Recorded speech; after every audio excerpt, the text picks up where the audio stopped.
ትልቁ ጦርነት በግልጽ ተጀመረ። ናቲና ትሁት ስልክ ተለዋወጡ። ይህንን ያናደዳት ቤቲ መከታተሏን ጀመረች። እንግዲህ አቶ ገዛኸኝ ትሁት አለሜን በማየቷ በጣም ተደናገጡ። አለሜን አየች ማለት ከባድ ችግር ተፈጠረ ማለት ነው በማለት ሁላቸውም እርስ በርሳቸው መጠራጠር ጀምረዋል። እንግዲህ አለሜ ልጇን በግልጹ አይኗ በአይኗ አየችው ናቲን። ደስታውም ሀዘኑም ተፈራረቀባት።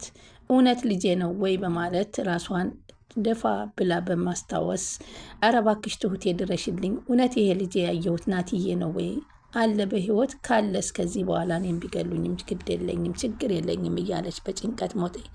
ይህንን ሰዓት ግን ለቤቲና ለአቶ ገዛኸኝ በጣም ከባድ የማይወጡት ነገር ነበረ ያዩት በትሁት ላይ አለም የምመልከቷ። አሁን አቶ እንግዳ ምሽታችን እንግዲህ ይላታል ማለት ነው። አቶ ገዛኸኝ ጥሩ ምሽት አልነበረም አይደለም አላት። አዎ ደህና አድረሻል ግን በማለት ትሁትን አቶ ገዛኸኝ ይጠይቃታል። አዎ ሰላም አድሬያለሁ። ያየሽውን ነገር አየሁ አላየሁም እንድትይ ትኖሪያለሽ አላት። የምጠይቂ ነገር ሊኖር ይችላል በማለት ካላስቸግሩ መሄድ እፈልጋለሁ ስትል ከዚህ በኋላማ አትሄጂም፣ ምክንያቱም የቤቱን ሚስጥር አውቃለችና ከዚህ በኋላ ግን ከነካሽኝ እኔ ዘንዶ ነኝ አልመለስም። ምንም ነገር እንዳላየሽ እና እንዳልተፈጠረ ዝም ብለሽ ስራሽን ይዘሽ ደሞዝሽን መውሰድና መውሰድ ብቻ ነው በማለት ማስጠንቀቂያ ለትሁት ይሰጧታል። የምትይ ከሆነ ግን እኔን አትወጭኝም በማለት ያስጠነቀቋትን ጊዜ እንደውም ቢላዋ ሲያነሱ በጣም ደንግጣ ነበርና ብርቱካን አለ ስጭኝ ሲሏት ብርቱካን የለም አለቻቸው ጊዜ ቢላውን ጣል አድርገው ሲሄዱ በድንጋጤ አንስታ አድራጁ ውስጥ ከተተችው ማለት ነው። እንግዲህ ናቲ ያየውን ማመን ያቃተው እንግዲህ በዛን አባቱን እየተጫጫኸ ባለ ሰዓት ነው እንግዲህ አለሜ ብቅ ያለችው። አለሜ ብቅ ባለ ሰዓት እንድትመለስ ትሁት አመላክታት ነበር። ሆኖም ግን አልተመለሰችም። ፊት ለፊት ስመጣ ፊት ለፊት ሂዳ እባካችሁ በስምምነት ብትፈቱት አይሻልም በማለት እንግዲህ ነገሮችን ታቋርጣቸዋለች። ትሁት አንቺ ምን አገባሽ? በማያገባሽ አትግቢ ያላልኩሽም ተመለሺ ሲሏት በአይኗ አለሜ በመንገዱ መስመር ላይ የመጣች መሆኑን ታገናዝባቸዋለች። ይህንን ያዩ አቶ ገዛኸኝ ነቃ አሉና ሽጉጣቸውን መዘው ከልጃቸው ላይ ደገኑ። ተመለሺ የሚለው መልእክት ለትሁት ሳይሆን ለአለሜ ነበር። ተመለሺ ያለዛ ግንባሩን ብዬ ነው ምደፋው ሲሏት ልጄን በህይወትን እንኳን ኖረልኝ እንጂ እንዲሞትብኝ አልፈልግም ያለች አለሜ ምልስ ብላ ወደ ክፍሏ ገባች። እሱ ደግሞ ይህም ማለት ነው ምን ነገሮችን ታስቀይሳለህ በማለት እንግዲህ ናቲ አቶ ገዛኸኝ ሲጠይቀው ይህን ገንዘብ እኮ የእናትን ሐውልት ልትገነባበት ሳይሆን ትሁትን እንዳፈቀር ካቃለሁና ለትሁት ልታደርግበት እንደሆነ ደርሼበታለሁ በማለት ሀሳብ ሲያስቀይሱት አንተ እንደምታስበው አይደለም በማለት እንግዲህ ይህን ልጅ እባክህ አለች ቤቲ። እባክህ ሽጉጡን ወደ ታች አድርገው፣ ተው አትሳሳት ገዛኸኝ፣ ሁሉን ነገር በስምምነት እንፍጠረው አለች ቤቲ ፈጠን ብላ። በዛን ጊዜ ሽጉጡን ጣል አደረግና እባክሽ ይህን ልጅ ከዚህ ቤት አስወጭልኝ በማለት ሲሏት በትብብር ሳያይ እናቱን ይወጣል። ከዛም ወደ ክላስ ሲሄዱና አቶ ገዛኸኝ እባክህ ይቅርታ አድርግልኝ በማለት እግሩ ዘንድ ትወርቃለች። አለሜ ምን ብለሽ ነው የወጣሽው ሲላት የልጄን ድምፅ ሰምቼ ልጄ መኖሩ ደስ ብሎኛል፣ ከዚህ በኋላ የፈለግከውን አድርገኝ፣ ግደለኝ ነው የምትይው በማለት ሲናገራት አዎ ግደለኝ፣ እንኳን ልጄ በህይወት ኖረ እንጂ ከዚህ በኋላ እኔ ብሞት ምንም አይደለም ስትለው ግራ ተጋባ። አርፈሽ ተቀመጪ፣ ድምፅሽንም እንድታሰሚ ከዚህ በኋላ አልፈቅድልሽም በማለት ነበር አስጠንቅቋት የወጣው። ቤቲ በጣም እየተጠራጠረቻት ትሁትን በመምጣቷ ትሁት እስኪ ቁጭ በይ ትላታለች። እሺ ብላ ትሁትም ስትቀመጥላት የሆነ ነገር ለማናገር ቢፈቀድልሽ ምን ማድረግ ትፈልጊያለሽ? በግልጽ ንገሪኝ እስቲ አለቻት። ምንም አለቻት። አንድ ነገር ለማድረግ ቢፈቀድልሽ ምን ታደርጊያለሽ? ከዚህ ቤት መውጣት ነው የምፈልገው አለቻት። ትሁት አለቻት። ያለሽ ምንድን ነው አስተሳሰብሽ አለቻት። ያየሻት ሴት ማን ትመስልሻለች አለቻት። የናቲ እናት ናት። እንዴት አወቅሽ? እንዴ ይሄ እኮ አእምሮ ያለው ሰው የሚያገናዝብ ነው አለቻት። ምን አይነት ክፉ ሰው ናት ብለሽ ይሆን ታዝበሽኝ ይሆናል አለቻት። ምናልባት እኔ እኮ ናቲ እናቱን ቢያገኝ ደስ ይለኝ ነበር አለቻት። እባክሽ ቤቲ አለቃዬ ሲቀጥሩኝ አላየሁም አልሰማሁም ስትይ ተቀመጭ ብሎኛል። ትሁት ተይው እሺ፣ ግን አንድ ነገር ማወቅ ያለብሽ ነገር አለ አለቻት። ገዜ በጣም ከባድ ሰው እንደሆነ አውቃለሁ። ለማንም የማይራራ ነው አለቻት። እሱንማ እያየነው ነው አለቻት። ስለዚህ እኔ እንደ እህት ልምከርሽ፣ ናቲ አታሎሽ አንድ ነገር ቢልሽ እውነቱ እንዳታወጪ አለቻት። አታሎሽ ስትል ጠይቃት። እንደምታየኝ እንኳ እኔን እንኳ አይፈልገኝም። የፈለገሽና የወደደሽ መስሎ ቢዋሽ እንኳ እንዳትሳሳች ስላሳቃችባት ወደ እስራኤል ሂድ ስላት በጣም ተናደደችና ስለቃሰችባት አንድ ሙሉ ቀንም ቁጭ በይ ብልሽ ቁጭ በይ መነሳት አትችይም አለቻት። እሺ ብላ ቁጭ ስትል ደግሞ በብስጭት ተነሽ በማለት ትጮህባታለች። ትሁትም እሺ ብላ ትሄዳለች። አቶ ገዛሀኝ በዚህ አላበቁም። ለአቶ አባባን ደግሞ በስልክ ከቢሯቸው ድረስ ጠርተው ማስጠንቀቂያ ይናገራሉ። ሰላም ወደ ቻናሌ ተከታታዮች ሰላማችሁ በያላችሁበት ይብዛልኝ። ለቻናሌ አዲስ የሆናችሁ ሰብስክራይብ፣ ላይክ፣ ሼር እያደረጋችሁ አበረታቶች። ተወዳጁን እንግዲህ ትሁትን ይዘንላችሁ መተናል። ትሁት እንግዲህ ቀጣይ ፓርት በጣም እንግዲህ እርስ በርሳቸው እንዳይተማመኑና እርስ በርሳቸው በጥርጣሬ አይን እንዲተያዩ ያየንበት ፓርት ላይ ነው። እስከ መጨረሻስ ምን ተፈጠረ የሚለውን አብረን እንመልከት። አቶ ገዛሀኝ አባባን ከቢሯቸው ድረስ ቀጥረው ይጠሩታል። ከመጣ በኋላ አቶ ገዛሀኝ አንተ ነህ የትሁት አጎት ሰላም ነህ ወይ ብለው ሰላምታ ከተለዋወጡ ለምን ነበር የፈለግከኝ? የትሁት ተያዥ ነህ አይደለም? አዎ። ምን ነው? ምን ተፈጠረ አሉ አባባ። ምን ነው ጠፋች እንዴ ትሁት? ምን ያጠፋችው ነገር አለ? አንተ ምኗ ነህ? አጎቷ ነኝ አሉ አባባ። እኔ ቤት ሰው ሲመጣ ሁሉንም ነገር አስተማማኝ እንዲሆን እፈልጋለሁ። ምን ልርዳህ አሉት። አንተ ነህ የምትረዳኝ አሉ ተኩራርተው አቶ ገዛኸኝ። በእርግጥ እኔ የምረዳ አይደለሁም። ተይ እኔ ምን ትረዳኛለህ? ምንም ቀልድም ደግሞ የምፈልግ ሰው አይደለሁም። እና ምንድን ነው የምፈልገው? አሁን የምፈልገውን ጉዳይ ንገሪና ልውጣ አሉ አባባ። ትክክለኛ ተያዥ ይፈልጋለሁ። ምንድን ነው ትክክለኛ ተያዥ ማለት? እናት፣ አባት፣ እህት ወይም ወንድም። አንተ ስታስበው እናትና አባት ቢኖራት አንተ ቤት ትሰራለች፣ ሰው ቤት ትሰራለች አለው። ሰምተህስ ታውቃለህ? የት ናቸው አለው። እኔ አጎቷ ነኝ። የምትፈልገውን ጥያቄን እሷኑ ጠይቃት። ስምህን ማን ነበር ያልከኝ? አስተንትነህ ጥራኝ አለው። ስምህን ያለህ አሉ አቶ ገዛኸኝ። የተቀመጥኩበት ወንበር አሉ። ከሱ የተሻለ ወንበር ከፈለክ ይቀየርልህ አሉ ብልሃተኛው አባባ። ወንበሩ ልጅ ወንበሩ አይደለም አሉ። ለማንኛውም የምትፈልገውን እሷን ጠይቃት፣ ካስቸገረችህ እኔ ያለሁ።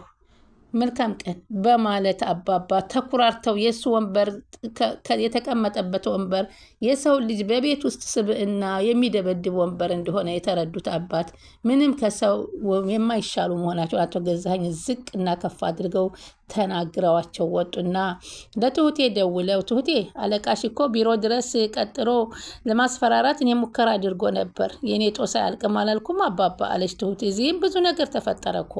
ኧረ እባክሽ ሲሉ ጠየቋትና አዎ እኔም እናትና አባት ተያዥ እፈልጋለሁ አለ። እናትና አባት ቢኖራት ከአንተ ቤት ምን ታደርጋለች አልኩት። በጣም ከባድ ነገር ነው፣ ከባድ ነገር ተፈጥሯል። ነይና እንነጋገርበት ትሁቴ በማለት ይጠይቋታል። በዚህን ሰዓት ቤቲ በሯ ላይ ተለጥፋ ትሰማት ነበር። ጉድ እኮ ነው እያለች ስትል ከዛ ማን ጋር ነበር የምታወሪው አለቻት። እሷ ናቲ ጋር እያወራኝ ነበር የመሰለቻት። አጎቴ ጋራ ነው አለችት። እስኪ አምጪ ስልኩን አለቻትና ስልኩን ሰጠቻትና ስታየው ካጎቷ ነው ስልኩ። እና ጉድ ነው ስትይ የሰማሁሽ መሰለኝ አለቻት። አዳ ጉድ አይደለም እንዴ በዚህ ቤት ውስጥ የተፈጠረው? እና በቤታችን ውስጥ የተፈጠረውን ታሪክ እያወጣሽ እየተናገርሽ ነው በማለት ትቀጥላለች። አይ እኔ እንደዛ እየተናገርኩ አይደለሁም ማለት። ለማንኛውም ይላሉ አባባ ትሁቴን ነይና በደንብ እንነጋገርበት በማለት ይቀጥሯታል። እሺ እመጣለሁ ካስወጡኝ አለቻቸው። እንግዲህ ናቲ ከወደ ውጭ ሲመጣ ትሁቴ ትከፍተዋለች። ትሁቴ አለ እየፈራሻቸው ነው? ሌላ ስራ ላስገባሽ በማለት እጅ ይይዘዋታል። እባክህ እኔ አንተን ለጥብቅ ጉዳይ እፈልግሃለሁ ናቲ፣ ግን እንዴት እንደማገኝህ አላቅም በማለት ስልክ ይለዋወጣሉ። ከዛ እሺ ብላው ጥላው ስልኩን ሰጥታው ትገባለች እና ስልክ ናቲና እሷ ተለዋወጡ። ቤቲ መጣች ከወደ ውጭ። ናቲዬ እንደት ነህ እያለች ትመጣለች። አለን ምንም አይደለም ሰላም ነው አላትና አልፏት ሄዶ ቁጭ ሲል ቤቲ በጣም ትናደደች። ምክንያቱም አሁን እንግዲህ ገንዘብ አዘጋጅቼልሃለሁና ገንዘቡ ሰድ ልትለው ነው።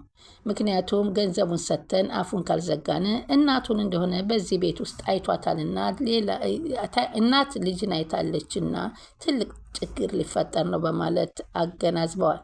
ወደ ትሁት ትሄድና ትሁት እናቴን ብቻውን ላወራ ስለምፈልግ ውጭልኝ እስኪ ለ30 ደቂቃ በማለት ከ30 ደቂቃ በኋላ ተመለሽ በማለት ስታሰናብታት እሷም ወደ አባባ ሄደች እና ካፌ ቤት ቁጭ ብላ ሁሉን የተፈጠረውን ነገር አንቺ ልጅ ነሽ፣ ለልጅሽ ትፈለጊያለሽ። እኔ እንኳ እድሜ ረዥም ነው። ስለዚህ ባክሽ ትሁቴ ውጪ ከዚህ ቤት። ግን ከአንተ ጋር የሚገናኝ ነገር አይመስለኝም። ለምን አላቅም እኔ አሁን ራሱ እናቴ እፈልገዋለሁ ብላ ነው ያስወጣ። ደግሞ ልጁ ምን አደረጋት አለች። አባትንም ልጅንም ትፈልጋለች ቤቲ በማለት ትሁት ትነግራቸዋለች። እሱ ግን በጣም ያሳዝነኛል። ካሳዘነሽ እርጅዋ አሳዘነሽ አሏት። አዎ አይ አባዬ በሌላ ጉዳይ እኮ አይደለም፣ በቃ በድርጊቱ አሳዝኖኝ ነው። ታዲያ እርጅዋ ምን ችግር አለ አሏት።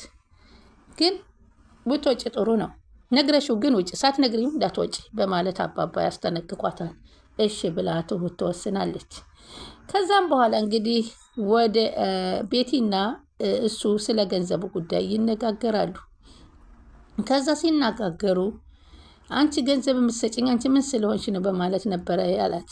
ቆይ አንተ ግን ሆነ ነው አሁን እንግዲህ ትሁት ሴትዮዋን ካየች በኋላ ምግብ እንስጣት አለቻት። ምግብ እንስጣት አለቻት። አንቺ ምን አገባሽ? ምግብ እስከ ዛሬ ስትሰጫ ኖረሻ እንዴ? ለሴትዮዋ ይታደሉታል እንጂ አይጋፉትም። አገባሽ አላት። ይታደሉታል እንጂ አይታገሉትም አለቻት። በማያገባሽ አትግቢ አለቻትና እሷ ምግብ ስላልሰጠቻትና ቁልፉን አሁን አይታታለች ብለው ስለደበቁባት ማዘኗን ስለጀመረች ነው። እንግዲህ ትሁት ወደ ሴትዮዋ ገብታ ትሁትዬ እውነት ነው ወይ ልጅን ያገኘሁት በማለት ስትላት፣ አዎ ልጅህን እናት አለ በህይወት ልጅሽ።